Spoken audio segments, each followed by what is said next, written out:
आज हम बात करने वाले हैं एक ऐसे पर्सनालिटी टाइप के बारे में जो बाहर से चार्मिंग, कॉन्फिडेंट और सक्सेसफुल दिख सकता है, लेकिन अंदर से वो इमोशनली मैनिपुलेटिव, सेल्फ सेंटर्ड और दूसरों की फीलिंग्स को इग्नोर करने वाला होता है। इस पर्सनालिटी को कहते हैं नार्सिसिस्ट। ये शब्द आता है ग्रीक कहानी के कैरेक्टर नार्सिसस से, जो अपनी ही रिफ्लेक्शन से इतना प्यार कर बैठा था कि दुनिया भूल गया। आज के टाइम में नार्सिसिस्ट भी कुछ ऐसे ही होते हैं। उनके लिए सबसे इंपॉर्टेंट सिर्फ वो खुद होते हैं। चलिए समझते हैं नार्सिसिस्ट को कैसे पहचाने। 1. हर बात में मैं, centre of attention syndrome. Narcissist को हर कॉन्वर्सेशन का हीरो बनना होता है।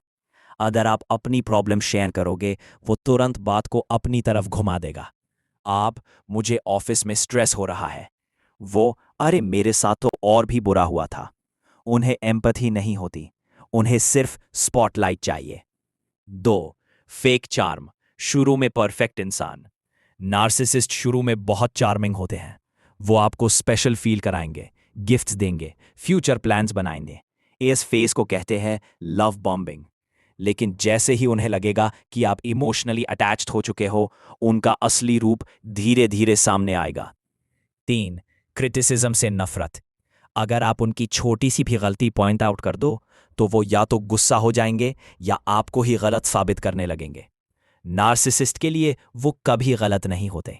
उनके दिमाग में उनकी इमेज परफेक्ट होती है। 4. गैसलाइटिंग, आपको अपनी रियलिटी पर डाउट करवाना। ये सबसे डेंजरस साइन है। अगर आप उनसे कहोगे, तुमने कल मुझे इग्नोर किया, वो कहेंगे, मैंने ऐसा कब किया? तुम ओवरथिंक कर रहे हो किया तुम ओवरथिंक कर रहे हो। धीरे धीरे आप अपनी ही यादों और फीलिंग्स पर डाउट करने लगते हो। इस टेक्निक को कहते हैं गैसलाइटिंग। 5. सिंपैथी का ड्रामा। नार्सिसिस्ट जब पकड़े जाते हैं तो वो विक्टिम बन जाते हैं। वो कहेंगे, सब मेरे अगेंस्ट है। उनका गोल होता है आपको गिल्ट फील करवाना। 6. रिलेशनशिप्स में पैटर्न। उनके पास्ट रिलेशनशिप्स में अक्सर सब एक्स क्रेजी होते हैं, लेकिन कभी उनकी गलती नहीं होती। अगर हर कहानी में वो हीरो और दूसरा विलन हो, समझ जाओ कहानी में ट्विस्ट है। 7. वैलिडेशन की भूख। सोशल मीडिया पर ओवर शो ऑफ, हर अचीवमेंट को बढ़ा चढ़ाकर दिखाना, कांस्टेंट अप्रिसिएशन की डिमांड। उन्हें लोगों की तारीफ ऑक्सीजन की तरह चाहिए होती है। 8. Emotional coldness. जब आप सच में हर्ट हो, वो इमोशनली अनअवेलेबल हो जाते हैं। उन्हें आपकी फीलिंग्स तब तक मैटर करती है जब तक उनका फायदा हो। 9. कंट्रोल करने की आदत।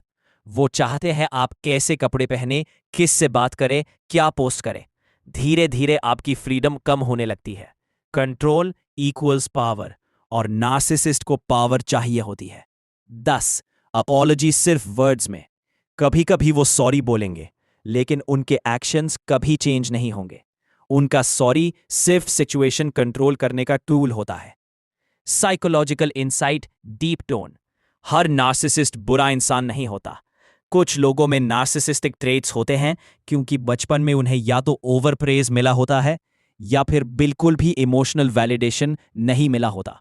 लेकिन याद रखो, रीजन समझना अलग बात है और टॉक्सिक बिहेवियर टॉलरेट करना अलग।